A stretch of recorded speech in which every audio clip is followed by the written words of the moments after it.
अस्सलाम वालेकुम dear student. आज हमने 11th क्लास की जो केमिस्ट्री है इसका चैप्टर नंबर 13 हेलोजेंस को आज हम डिस्कस करना चाह रहे हैं। हेलोजेंस का ये जो चैप्टर है ये आपके पास इम्तिहानी नुक्ता नज़र से बहुत ज़्यादा इंपॉर्टेंट है। इस चैप्टर के अंदर से शॉर्ट लॉन्ग और एमसीक्यूज लाजमी आएंगे। तो हमारा पहला जो टॉपिक है आज का वो इसका इंट्रोडक्शन है। तो हेलोजेंस क्या होते हैं, ये हमारे पास जो पीरियोडिक टेबल है, पीरियोडिक टेबल का जो ग्रुप नंबर 17 है, ग्रुप नंबर 17 के जो एलिमेंट्स होते हैं they are known as a halogens. तो उन सब को आपने हेलोजेंस कहते हैं। ये जो हेलोजेंस होते हैं इनके अंदर कौन कौन से मेंबर हैं, कौन कौन से इसके अंदर एलिमेंट पाए जाते हैं? फ्लोरीन है, क्लोरीन है, ब्रोमीन है, आयोडीन है, एस्टाटीन है और टेनिसीन, ये वाले इसके अंदर एलिमेंट पाए जाते हैं। ये वेरी रिएक्टिव है, ये वेरी रिएक्टिव, बहुत ज्यादा रिएक्टिव ग्रुप ऑफ एलिमेंट होता है। ये सारे के सारे नॉन मेटल्स हैं और इनकी मजे की बात यह है कि सब के अंदर सिमिलर प्रॉपर्टीज पाई जाती हैं। अब ये जो फर्स्ट फोर इसके एलिमेंट्स होते हैं, फर्स्ट फोर कौन से? फ्लोरीन, क्लोरीन, ब्रोमीन, आयोडीन जो होते हैं ये आपके पास वो हेलोजेंस होते हैं जो कॉमन एलिमेंट है, कॉमन आपके पास इस्तेमाल हो रहे होते हैं। ये जो दो होते हैं वो थोड़े रेयर हैं। रेयर का मतलब है कि वो ज्यादा आम नहीं पाए जाते। तो एस्टाटीन और टेनिसीन जो होते हैं ये रेयर हैं और ये रेडियो एक्टिव एलिमेंट है। रेडियो एक्टिव उसे कहते हैं जिनके अंदर से तापकारें शुआएं निकलती रहती हैं, मतलब अल्फा बीटा गामा रेज जिनके अंदर से निकलते रहते हैं, आप उन्हें रेडियो एक्टिव एलिमेंट का नाम देते हैं। तो ये वाले हमारे पास नॉर्मल एलिमेंट है, ये दो क्या होते हैं? रेडियो एक्टिव एलिमेंट है। रेडियो एक्टिव एलिमेंट वो होते हैं जिनका एटॉमिक नंबर 82 से ज्यादा होता है। अब बेटा ये जो हेलोजेंस होते हैं ये हमेशा डाई एटॉमिक स्टेट में पाए जाएंगे, मतलब दो दो हेलोजेंस आपस में मिलकर पाए जाते हैं। कैसे? जैसे ये F2 है, ये डाई एटॉमिक स्टेट है, Cl2 है, Br2 है, ये डाई एटॉमिक स्टेट के अंदर पाए जाएंगे मॉलिक्यूलर फॉर्म में। और तमाम फेजेस के अंदर, चाहे गैस के अंदर आप इसे लेंगे तब भी डाई एटॉमिक, लिक्विड के अंदर लेंगे तब भी डाई एटॉमिक, अगर सॉलिड स्टेट के अंदर लेंगे तब भी ये डाई एटॉमिक स्टेट के अंदर पाए जाते हैं।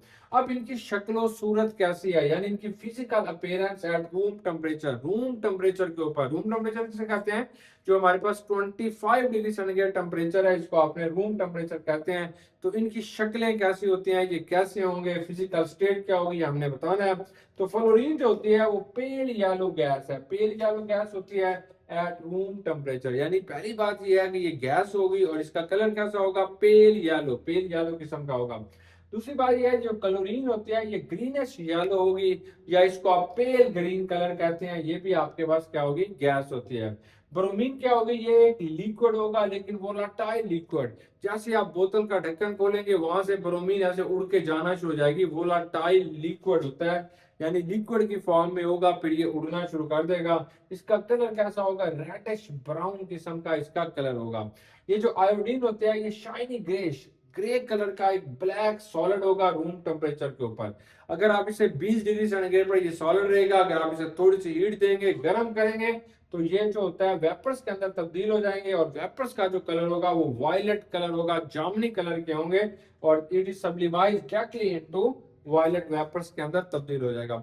अब हमने देखा बड़े मजे की बात है, इन सब के कलर्स हैं, फ्लोरीन का, क्लोरीन का, ब्रोमीन का, आयोडीन का।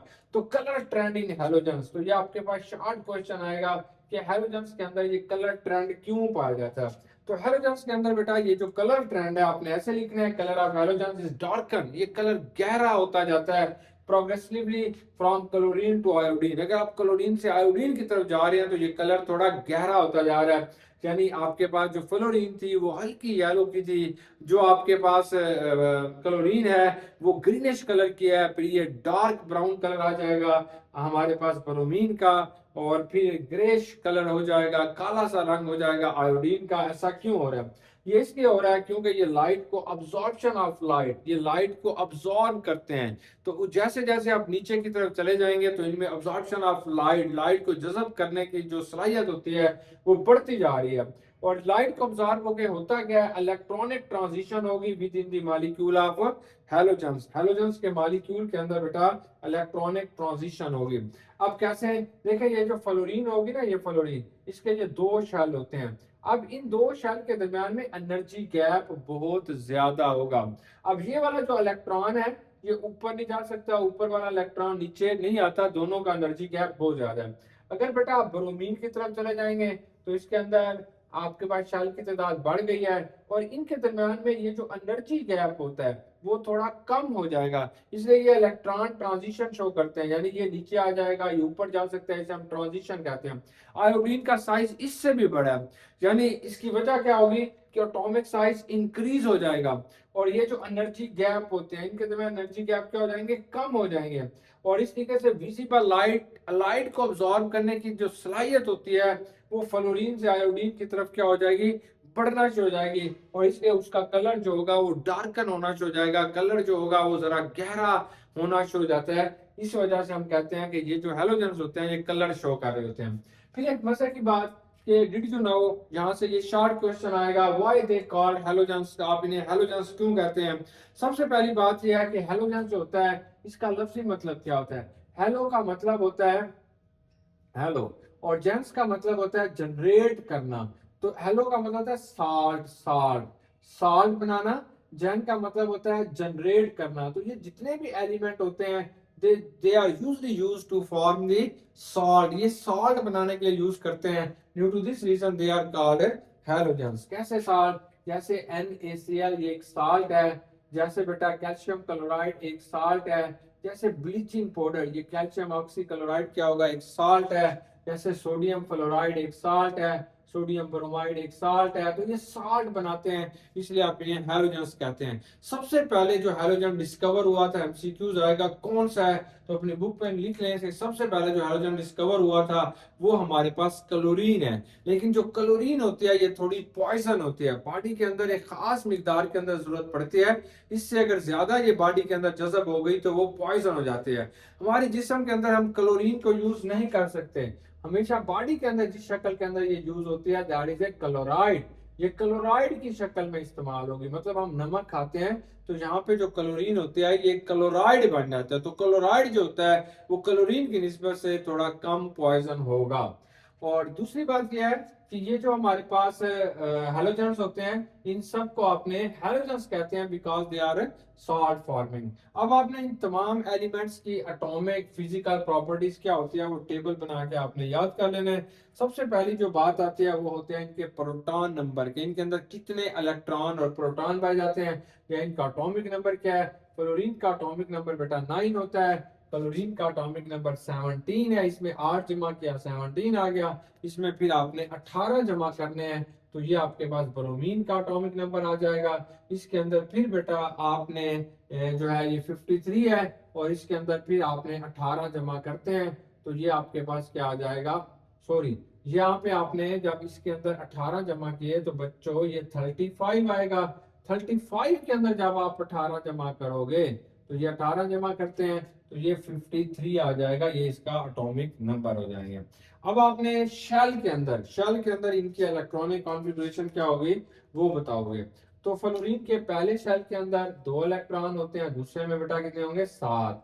तो ये आपके क्लोरीन के अंदर क्या होगा, पहले में 2, दूसरे में 8 और तीसरे में 7, ये 17 हो गए। ब्रोमीन में क्या होगा, पहले में 2, दूसरे में 8, और फिर इसके बाद क्या हो जाएंगे 18 हो जाएंगे, और फिर क्या होगा 7, तो ये आपके पास कितने हो जाएंगे 35 हो जाएंगे। इसमें क्या होगा, पहले 8 फिर बेटा 18 फिर 18 और फिर 7, तो ये 53 हो जाएगा।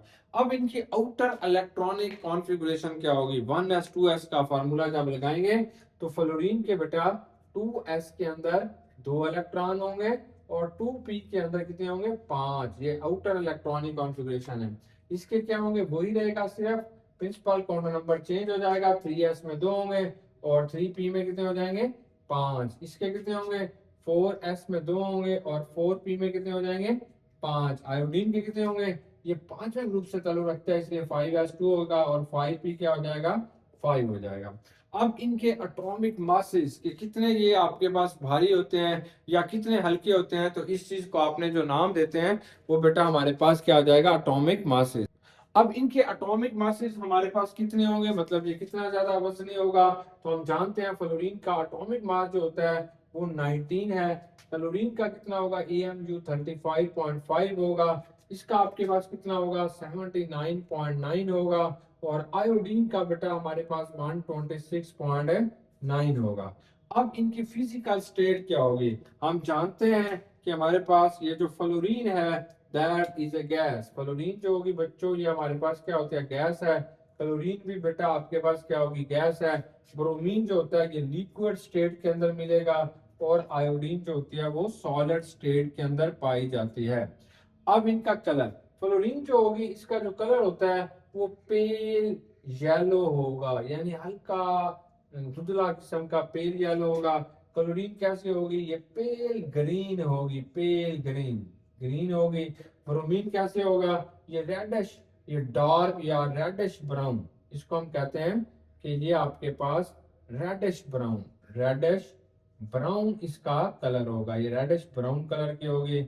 और ये आयोडीन कैसे होगा, ये डार्क ग्रे कलर का होगा, डार्क यानी थोड़े गहरे रंग का होगा, डार्क है, डार्क के स्पेलिंग गलत हो गए, DARK, डार्क, ये डार्क ग्रे कलर का होगा, ये डार्क ग्रे कलर का होगा। अब कुछ इनकी अहम बातें, मेल्टिंग पॉइंट, क्लोरीन का मेल्टिंग पॉइंट -22 डिग्री सेंटीग्रेड होगा, क्लोरीन का -101 होगा, और ब्रोमीन का बेटा 7 है, और आयोडीन का 1113 यानी 113 होगा। बॉइलिंग पॉइंट, क्लोरीन का बॉइलिंग पॉइंट -188 है, क्लोरीन का बेटा 135 है ये इनका। फिर इसके आ जाते हैं enthalpy range of vaporisation, vapours में तब्दील होने के लिए इनको कितनी हीट चाहिए। तो फ्लोरीन पहले ही गैस है, मामूली सी से चाहिए, क्लोरीन भी गैस है, तो ब्रोमीन एक लिक्विड है, इसको आपने 15 किलो जूल पर मोल हीट लेनी है। तो आयोडीन भी बेटा आपके पास एक सॉलिड है, इसको आपको सबसे ज्यादा हीट देनी पड़ेगी।